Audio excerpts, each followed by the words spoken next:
Gloire à Dieu, gloire à Dieu. Est-ce que tu peux mettre l'entendre maboko. Alléluia, gloire à Dieu.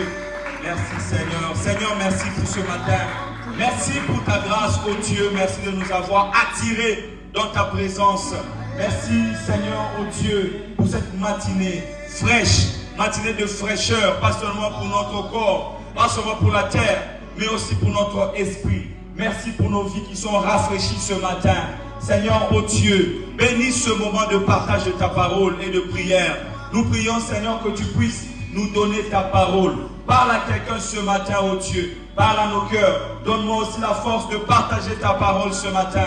Merci, Seigneur, pour ce que tu vas faire ce matin et ce que tu vas faire toute cette semaine et ce que tu vas faire ce mois et ce que tu vas faire dans nos vies et dans nos maisons. Dans le nom de Jésus, nous avons prié, nous disons Amen. Est-ce qu'on peut acclamer le Seigneur de gloire? Gloire à Dieu, gloire à Dieu. Victoire. Alléluia. Jésus. Merci beaucoup. Nous pouvons nous reprendre nos places. Amen. Amen. Alléluia. Bonjour peuple de Dieu. Bonjour.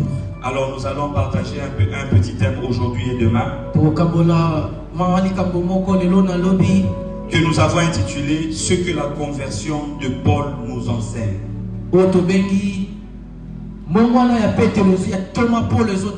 Voilà. Non, moi je devrais dire ce que la conversion de Saul nous enseigne. Merci beaucoup. Nous allons ouvrir nos Bibles dans Actes des Apôtres chapitre 9 et j'aimerais t'inviter aussi à ouvrir ta Bible. Ouvre ta Bible, nous allons lire ensemble. Actes des Apôtres chapitre 9 à 30. Voilà, je vais lire rapidement. Pendant ce temps, Saul ne cessait de menacer les disciples du Seigneur. Il n'avait qu'une idée en tête, les exterminer tous. Il alla trouver le grand prêtre pour se faire donner des lettres de recommandation pour les chefs des synagogues de Damas. Dans ces lettres, il demandait l'autorisation d'arrêter les hommes et les femmes qui suivaient la voie du Seigneur Jésus, au cas où il en découvrirait là-bas, et de pouvoir les ramener enchaînés à Jérusalem. Sur le chemin de Damas, alors qu'il approchait déjà de la ville, il fut tout à coup environné d'une vive clarté venant du ciel et qu'il l'éblouit comme un éclair. Il tomba à terre et entendit une voix qui lui disait « Saul, Saul, pourquoi me persécutes-tu? Qui es-tu, Seigneur ?» balbutia-t-il. « Je suis Jésus, celui que tu persécutes. Relève-toi, entre dans la ville et on te dira ce que tu dois faire. » Ses compagnons de voyage restaient figés sur place, muets de stupeur. Ils entendaient bien la voix, mais ne voyaient personne. Saul se leva, mais il avait beau ouvrir les yeux, il ne voyait plus. Il fallait le prendre par la main et le conduire à Damas. 3 jours durant, il resta aveugle sans manger ni boire. Or, à Damas vivait un disciple nommé Ananias. Le Seigneur lui apparut dans une vision et lui dit « Ananias, me voici, Seigneur, répondit-il, j'écoute. » Et le Seigneur lui dit « Lève-toi, va te rendre tout de suite dans la rue qu'on appelle rue droite. Renseigne-toi où est la maison de Judas et demande à voir un nommé Saul originaire de Tarse. Tu le trouveras en train de prier. » Or, dans une vision, il vient d'apercevoir un homme du nom d'Ananias entrer chez lui et lui imposer les mains pour lui rendre la vue. « Mais Seigneur, répliqua Ananias, j'ai beaucoup entendu parler de cet homme et de plusieurs côtés, on m'a dit tout le mal qu'il a fait au tien à Jérusalem. De plus, je sais qu'il est venu ici muni de plein pouvoir, signé par les chefs des prêtres et l'autorisant à arrêter tous ceux qui invoquent ton nom. Mais le Seigneur lui dit, va, car c'est précisément cet homme que je me suis choisi comme serviteur pour faire connaître mon nom aux autres nations et à leurs rois aussi bien qu'aux Israélites. Je lui ferai moi-même comprendre tout ce qu'il devra endurer pour moi. Là-dessus, Ananias partit et se rendit dans la maison indiquée. Il imposa les mains à Saul et lui dit, Saul, mon frère, c'est le Seigneur qui m'a fait venir ici. Ce même Jésus qui t'est apparu sur le chemin par lequel tu venais à Damas, il m'envoie pour que la vue te soit rendue et que tu sois rempli du Saint-Esprit. Au même instant, ce fut comme si des écailles tombaient de ses yeux. Il voyait de nouveau clair. Sur le champ, il se leva et fut baptisé. Puis il mangea et retrouva ses forces. Saul passa quelques jours parmi les disciples de Damas. Il se rendit aussi dans les différentes synagogues et se mit ensuite à proclamer que Jésus est vraiment le Fils de Dieu. Ses auditeurs n'en revenaient pas. Tous disaient, voyons, n'est-ce pas celui-là même qui s'acharnait à traquer dans Jérusalem ceux qui invoquent précisément ce nom-là? N'est-il pas venu ici tout exprès pour les arrêter et les ramener enchaînés au chef des prêtres? Mais Saul s'affermissait de jour en jour dans la foi et il parlait avec une autorité toujours croissante. Il semait le désarroi parmi les Juifs qui habitaient à Damas en leur prouvant de manière irréfutable que Jésus est bien le Messie attendu. Cela durait déjà depuis un certain temps lorsque les Juifs résolurent de le faire mourir. Saul eut vent de ce complot jour et nuit. Il surveillait les portes de la ville pour se saisir de lui et le tuer. On peut s'arrêter par là. La suite, on va lire demain. Amen. Est-ce qu'on peut acclamer la parole du Seigneur?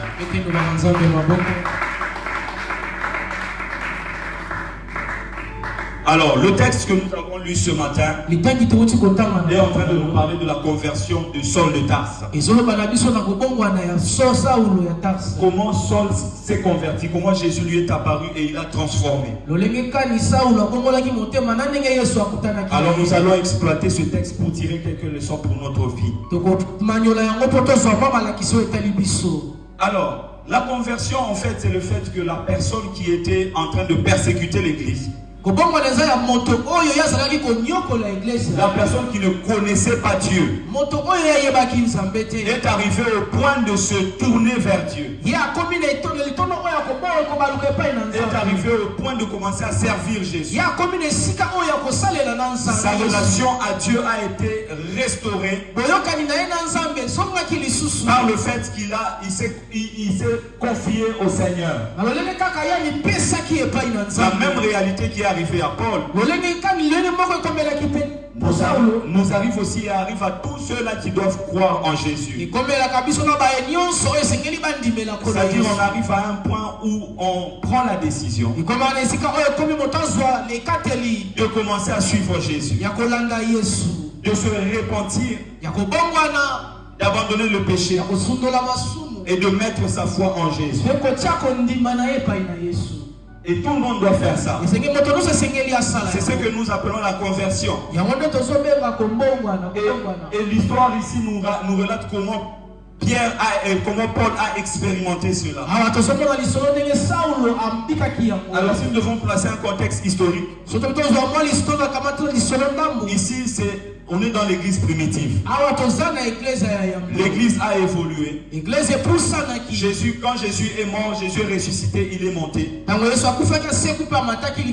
a laissé les disciples prier dans la chambre haute. Le Saint-Esprit est descendu. Ils ont commencé à prêcher. Ils ont gagné les âmes. Et après, ils se sont dispersés. Mais ils se sont dispersés suite à la persécution. Et ils se sont répandus à gauche, à droite. Il y en a même qui sont morts, comme Étienne. Et lorsque Étienne était en train d'être tué, Paul était là. Il était là en train de voir et d'approuver cela. Et après, il y a des disciples qui sont allés dans les régions, par exemple la région de l'Asie mineure. Il y en a de ceux qui sont allés à Samarie. En fait, ils se sont dispersés. Et partout ils sont allés, ils ont apporté la flamme de Dieu. Alors il s'est fait que les gens continuaient à se convertir. Et il y a des disciples qui sont allés à Damas. Il y a même un disciple qui s'appelle Ananias. Ananias s'était retrouvé à Damas. Ye Ananias azalaki kobika na Où est-ce que Damas se trouve? Damas eza wapi? Damas n'était pas en Israël. Damas ezalaki na Israël. Damas était en Syrie. Yango ezalaki na mboka Il Syrie. y a une région qu'on appelle la Syrie. Ya na mboka babengi Syrie. En fait, quand vous êtes en Israël, Soko oza na mboka Israël. vous montez un peu vers le nord Okenda na likolo. et vers le nord-est. Na likolo kuna na Vous allez retrouver Damas là-bas. okuta Damas eza kuna. Et il y avait des disciples qui avaient fui là-bas. Elai na bayekolo bakimaki kuna. Et là où ils avaient fui, ils continuaient à prêcher la parole de Dieu. Sika bako bakimaki bazalaki kokoba kote ya Et il y avait des synagogues là-bas. kuna mpe ezalaki na bisika ya kobaya. Alors Paul, Paulo en ce moment-là, on l'appelle Saul. ntango wana bazobenga ye Saulo. Saul, il est allé chercher des lettres. Saulo yaki kozwa bamikanda. Il est allé rencontrer les souverains sacrificateurs. Ake kokutana na motumbi mbeka ya Pourquoi il est allé rencontrer les souverains Pourquoi il a sacrificateurs? kutana na motumbi mbeka ya Parce que c'est eux qui étaient comme des leaders religieux, bango nde bazalaki bakumu ya eglise. qui avaient le contrôle sur le système religieux. bango nde bazalaki kosimba makambo ya boyambi na bato. Pour aller arrêter des gens dans des synagogues, mpona kokende kokanga bato na bangomba. il fallait avoir le mandat du souverain sacrificateur. esekeli ozwa etinda ya motumbi mbeka. Et c'est ce que Paul faisait. yango nde toma pour ça. Il allait chez le souverain sacrificateur. kokende mpa bakanga Il nzambe prenait des lettres kozwa mikanda. et il allait arrêter les chrétiens. azalaki kokende kokanga bakristo. Il commençait à les arrêter d'abord dans les synagogues. bazalaki nano kokanga bango na kati ya ndako ya Parce que la synagogue, c'est quoi? mate sinagoge eza nini? La synagogue, c'est un lieu eza esika oyo où les juifs se rencontraient pour écouter la parole et pour prier. eyaki esika bayuda bazalaki kokutana koyoka liloba na nzambe. Il y avait le temple à Jérusalem, ezalaki na temple na Yerusalem. mais en ce moment-là, le temple ne fonctionnait pas vraiment très bien. baleleko wana temple ezalaki kosala te ndenge nde Mais à part le temple, il y avait des endroits dans différents pays. longola temple ezalaki so na bisika mosusu bato Au baosambela. Congo, il y a aussi une synagogue des juifs. na Kongo mpe awa ezalaka na synagogue ya Quand vous allez à Lubumbashi, vous allez trouver une synagogue des Lubumbashi juifs. synagogue ya bayuda ezali. Elle ne fonctionne plus esalaka lisusu te. parce qu'il n'y a plus de rabbins. barabin bazalaka susu. Les rabbins, c'est des juifs qui viennent enseigner les Écritures. barabuni eza bayuda oyo bayaka kotangisa. Alors donc, dans différents pays, dans différents coins du monde où les juifs se retrouvaient, na bisika nyonso oyo bayuda bazalaki kokutana. ils construisaient des lieux qu'on appelait des synagogues. bango bazalaki kotonga bisika bazobenga synagogue. Alors les synagogues, c'est l'endroit où les juifs se réunissaient. synagogue ezalaki bisika bayuda bazalaki kosangana. Mais c'est aussi l'endroit où les premiers chrétiens exploitaient ezalaki mpe esika oyo bayamba kristo ya yambo bazalaki pour kosangana commencer leur œuvre missionnaire. mpona kobanda sango etinda na bango. Parce que c'est un endroit où ils trouvaient les gens qui avaient déjà une base, qui pouvaient comprendre le message de l'évangile. ezalaki mpe esika oyo bato bazalaki na mwa boyebi ya Alors c'était aussi un bon endroit pour les trouver. ezalaki mpe esika malamu mpona kokuta bango. Paul allait là-bas saulo azalaki kokende kuna pour aller les traquer. mpona kokende kokanga En fait, bango. le travail de Paul, c'était de traquer les chrétiens, mosala ya paulo ezalaki kokende kokanga nde d'aller les bakristo. arrêter. kokanga bango. Et son objectif, c'était d'exterminer. mpe ntina na ye ezali L'église. kosilisa eglise ezala Exterminer l'église. kosilisa Et on dit à eglise. cet endroit, les commentateurs disent, Paul pouvait avoir environ 30 ans. baleloko ango kozala mvula 30 ans. C'était un jeune homme qui travaillait sérieusement ezalaki elengo azalaki kosala mpenza et qui s'était donné pour mission d'aller exterminer ya l'église. mipesaki etinda kokende kosilisa ndenge. Alors il s'est fait que dans ces endroits-là, les chrétiens se réunissaient esali etele bisika bakristo bazalaki kosangana. et ils étaient sérieusement persécutés. bango bazalaki mpenza na konyokwama. C'est en ce moment-là na ntango wana que Dieu a choisi de toucher quelqu'un. nde esika nzambe aponi Dieu a choisi de transformer nzambe quelqu'un. antimi kobongola bomo ya moto Et ce moko. quelqu'un-là va être la référence. moto ngo kokoma nde moto oyo Ce quelqu'un-là, vous savez, à partir du chapitre 9, nakobela na mokapo ya libwa. on va parler après un peu de Pierre. tokolobela mpe petelo ndambo. Mais juste après, on va revenir à Paul. nsima tokosongela mpe Tout le reste du livre des Actes des Apôtres misala buku ete nyonso etikali va tourner autour de la vie et du ministère de yango l'apôtre ekobama Paul. kaka na bomoi ya toma. C'est cette personne-là nde moto que oyo Dieu a choisi kola ponaki de sauver. ya kobikisa. Alléluia. Amen. Quelques informations sur l'apôtre Paul. tozwama malakisi ndambo na etali toma polo. Paul s'appelait Saul ou bien Paul. komonelaki saulo to mpe polo. On dit qu'on l'appelait Saul par rapport au fait qu'il était juif.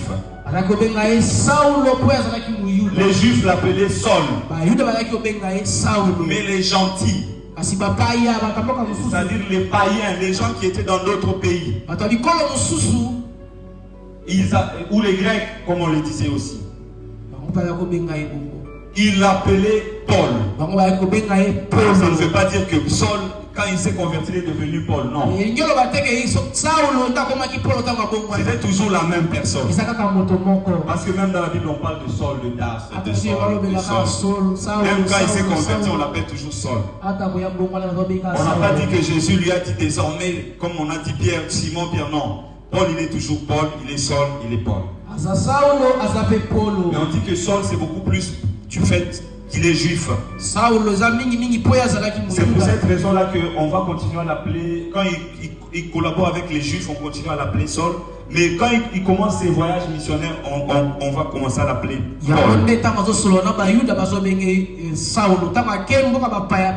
Paul. Alors Saul était né, il était juif parce que ses parents étaient juifs. Mais le père de Paul il avait la nationalité romaine. Ainsi par naissance, Paul avait aussi acquis cette nationalité. Ça lui a été très utile pour la suite. Paul est né à Tarse. Tarse se retrouvait dans une région qu'on appelle Cilicie. Cilicie, c'était l'une des provinces de l'Empire romain à l'époque. Et ça s'est retrouvé dans la région qu'on appelle l'Asie mineure. L'Asie mineure, c'est là où aujourd'hui nous appelons la Turquie. C'est pour cette raison-là que les gens voyagent en Turquie. Ils vont en Turquie pour aller visiter les sites bibliques. Si vous allez en Turquie, peut-être Dieu vous fera grâce d'aller en Turquie. Vous allez visiter des endroits, que Dieu nous fasse grâce d'aller là-bas. Mais Paul était de là-bas. Alors cela nous dit beaucoup. Parce que Paul, c'est quelqu'un qui est tellement riche. C'est quelqu'un qui pouvait s'adapter dans différents endroits. Cela lui a été très utile dans son ministère. Parce qu'il pouvait parler avec les Juifs, il pouvait parler avec les Romains, il pouvait parler avec des gens qui ne sont pas instruits, il pouvait parler avec des gens qui sont très instruits. Dieu a utilisé ce mélange-là pour sa gloire. Paul était aussi pharisien. Les pharisiens, c'est qui? Les pharisiens, ce sont des gens qui défendaient la loi des Juifs. Alors, lorsque le monde a évolué, ou en fait le peuple d'Israël, comment le peuple d'Israël a évolué. Lorsque nous lisons la Bible, nous arrivons dans le livre de Malachie. Vous vous rendez compte qu'après Malachie, jusqu'à Matthieu, c'est comme s'il y a un vide. Lorsque vous lisez votre Bible, vous voyez l'Ancien Testament, vous lisez Malachie jusqu'au dernier. Et quand vous lisez Matthieu, vous sentez que vous êtes dans deux mondes différents. Parce qu'il y a plusieurs années qui se sont passées. Il y a environ 500 ans qui se sont passés là-bas. On appelle ça même parfois le temps de silence. C'est le temps où Dieu ne parlait pas. Dieu ne suscitait pas de prophètes en Israël. C'était un temps de silence. Et dans l'histoire, c'est là qu'on parle des gens comme les Alexandre les Grands, les ceci, les ceci. Mais dans le contexte biblique, c'est un temps de silence. C'est un temps où il n'y a pas de prophète. Mais pendant ce temps-là, les Juifs qui étaient parfois déportés, parfois persécutés, ils avaient commencé à voir leur culture être menacée. Leur héritage était menacé. Alors ils se sont rassemblés. Certains Juifs ont commencé à enseigner la loi et défendre la loi contre des menaces extérieures. Et ces gens-là se sont développés jusqu'à avoir un groupe qu'on appelle des pharisiens. Lorsque nous entrons dans le Nouveau Testament, nous trouvons des gens qu'on appelle des pharisiens. C'était des gens qui défendaient la foi juive. Et Paul était un pharisien. C'était un sujet de gloire en fait. Parce que les pharisiens, c'était des gens qui étaient bien regardé dans la société. ezalaki bato bayaki bato lokumu na kati ya mboka. Paul était un homme très instruit. Toma Paul ayaki moto atanga mingi. Et il fréquentait des gens très élevés. Pe ekokutana bato bayaki ya likolo. Bien-aimé, garde bien ces informations. Tomba masango oyo. Parce que ces informations vont nous être utiles aujourd'hui et demain. Masango ekosunga yo lelo pe lobi. La Bible nous dit dans Actes chapitre 9 verset 1 Ozobanga musuna mokambo ya Actes. que Paul était allé chez le souverain sacrificateur. Toma Paul akenda okutana na nganga nzambe ya. Je pose la question à Paul. Tuli motuma na Paul, Paul. qui es-tu toi pour aller chez le Paul souverain yo sacrificateur? ndio okutana na nganga nzambe ya. Il allait chez le souverain sacrificateur parce que c'était quelqu'un qui avait accès au souverain sacrificateur. Azalaki na makoka okutana na nganga nzambe ya. Donc Paul, c'était pas n'importe qui. Azalaki moto apamba pamba te. C'était pas n'importe qui. Azalaki moto apamba pamba te. Paul, Toma Paulo Dieu va l'utiliser pour l'expansion de l'église auprès des païens. Et quand vous lisez le livre des Actes des Apôtres, la plus grande partie des Actes des Apôtres parle du ministère de l'apôtre Paul. C'était un homme très riche. Et il y a beaucoup de choses à dire sur l'apôtre Paul. Mais ce matin, nous allons nous arrêter par là. Bien aimé, la conversion de l'apôtre Paul nous enseigne un certain nombre de choses. J'aimerais que, avant de commencer à voir ces choses, que chacun de nous se pose la question: est-ce que je suis converti? Est-ce que je suis converti? Est-ce que j'ai expérimenté ce qu'on appelle la conversion? Ce qui nous amène à notre première leçon ce matin. La conversion de Paul nous enseigne qu'il y a toujours deux R.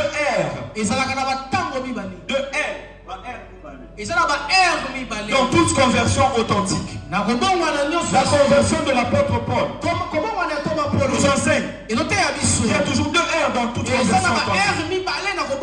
Ces deux R là sont comme des racines sur lesquelles il n'y a pas une bonne conversion. Il n'y a pas une conversion équilibrée. Le premier R, c'est la rencontre.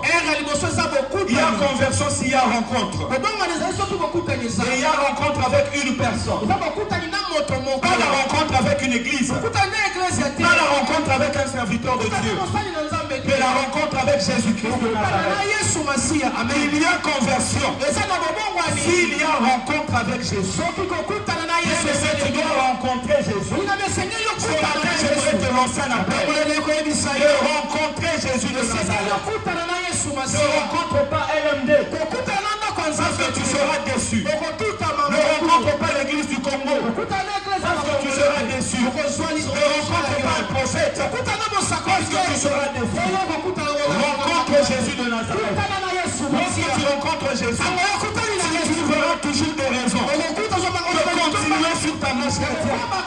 Mais si on a annoncé à la télé, on a attrapé au pasteur que tu connais bien et que tu suis, et qui a fait ceci ou cela, Jésus n'a jamais déçu. Un homme peut te décevoir, mais Jésus ne te décevra jamais.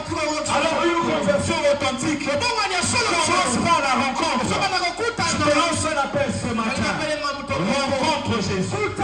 Fais un check-up ce matin. Tu dois rencontrer Jésus. Deuxième R, c'est la relation.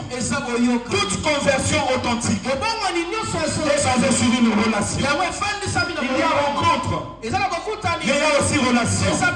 La vie chrétienne, c'est une relation. C'est une relation avec une personne qu'on appelle Jésus-Christ. C'est une relation. Lorsqu'on parle de relation, on parle d'engagement. Lorsqu'on parle de relation, on parle de devoir. Lorsqu'on parle de relation, on parle d'alliance. Tu es en alliance avec Jésus de Nazareth. C'est ce qui engage le ciel dans ta vie. C'est ce qui fait que les anges sont autour de toi. La Bible déclare que l'ange de l'Éternel campe autour de ceux qui craignent Dieu et les arrache au danger. C'est une relation. Ce n'est pas d'abord seulement aller à l'église prier. Ces choses sont des conséquences de la relation. Lorsque tu es en relation, tu cherches à entretenir cette relation. C'est ça qui nous amène ici ce matin. Si nous sommes venus ici ce matin, c'est parce que nous avons une relation avec Dieu. Et nous avons dit pour entretenir cette relation, Je dois me réveiller même s'il fait froid. Je vais aller prier. Je vais aller écouter la parole de Dieu. Toute conversion authentique est une rencontre. C'est aussi une relation. La conversion de l'apôtre Paul nous enseigne aussi que nous n'avons pas tous les mêmes expériences. Paul a été sauvé brutalement. Lorsque je méditais ce texte, j'étais ébloui de la puissance que Jésus a déployée pour faire fléchir Paul, pour le faire fléchir, pour se retrouver à terre sur la route vers Damas, là où il allait persécuter l'église. Paul, comment tu es à terre?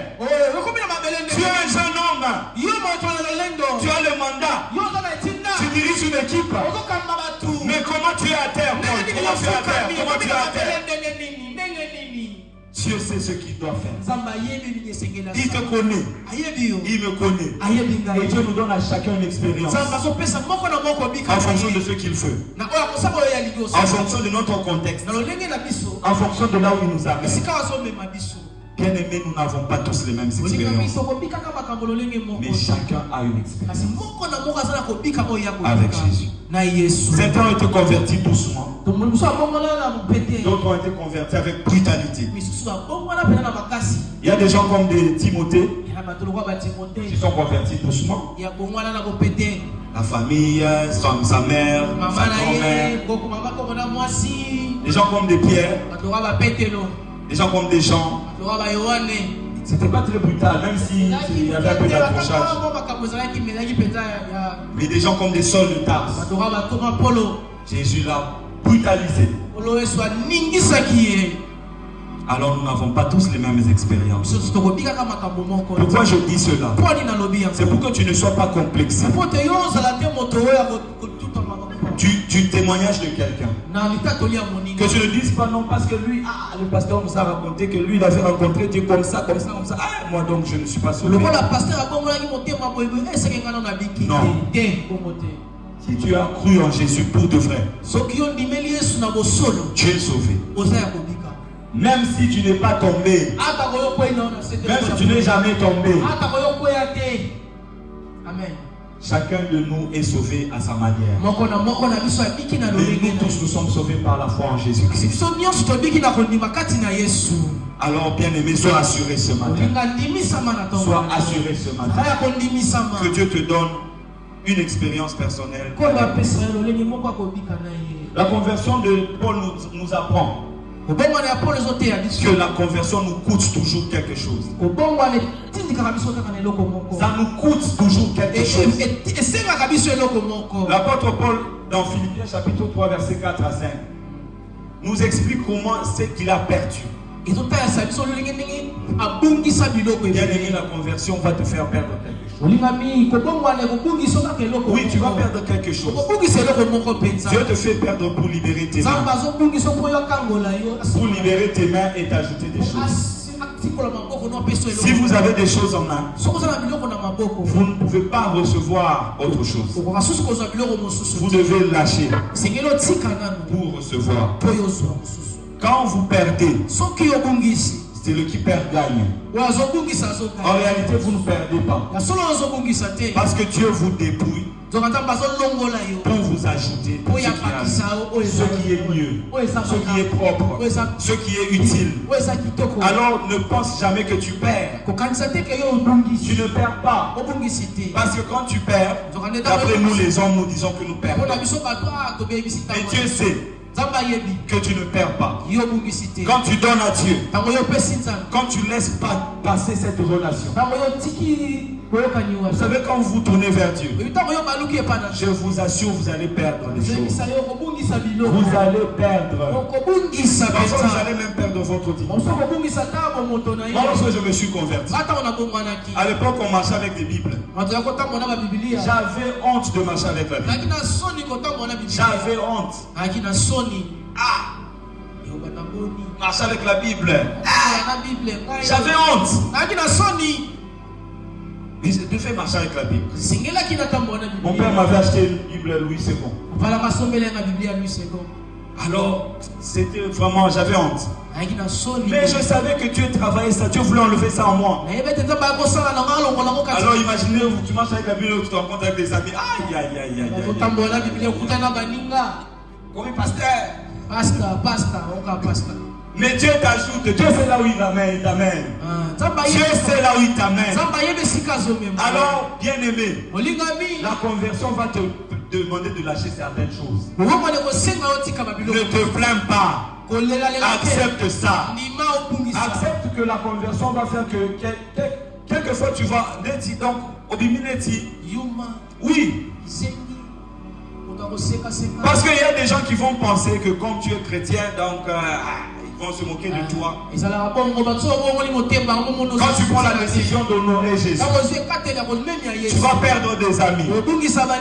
Il y a des gens qui aiment parler des autres.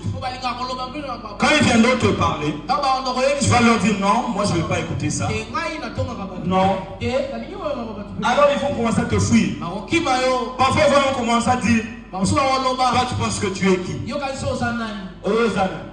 Il y a même des gens qui vont te combattre parce qu'ils vont vouloir t'éprouver. Ils voudront l'occasion où tu vas tomber. J'ai une bonne nouvelle pour toi. Même s'ils te cherchent à te faire tomber, qu'il arrive que tu tombes, relève-toi. Ne leur donne pas raison. Relève-toi et continue la route.